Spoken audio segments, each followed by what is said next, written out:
மத்திய சென்னை மக்கள் நீதி மய்யம் வேட்பாளர் கமிலா நாசரை ஆதரித்து புரசைவாக்கத்தில் நடிகை ஸ்ரீபிரியா பிரச்சாரம் செய்தார். அப்போது பெண் குழந்தைக்கு பெயர் சூட்டும்படி ஸ்ரீபிரியாவிடம் ஒரு பெண் கேட்டார். அதற்கு ஸ்ரீபிரியா, பத்மா அல்லது கமல்ஹாசினி இரண்டில் ஒன்றை நீங்களே செலக்ட் பண்ணுங்க என்று கூறினார். பத்மானாலும் தாமரைதான், கமல்னாலும் தாமரைதான் என அந்த தாய்க்கு விளக்கமும் அளித்தார். ஸ்ரீபிரியா வச்ச 2 பெயருமே பிடிக்கல, ஸ்னேகான்னு தான் பேர் வைப்பேன்னு அந்த குழந்தையின் தாய் சொன்னார்.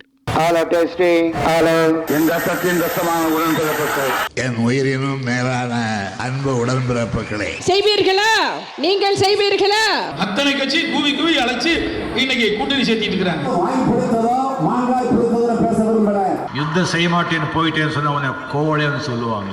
आप में से किसी ने कहा था कि Rafale CO has said People of Tamil Nadu are remarkable. தேர்தல் திருவிழா 2019 6 பக்க எக்ஸ்க்ளூசிவ் தேர்தல் செய்திகள். தினமலர் நாளிதழில் தினமும் சில செய்திகள், சில படங்கள், சில தகவல்கள். தினமலர் நாளிதழில் மட்டுமே. தினமலர், உண்மையின் உரைக்கல்.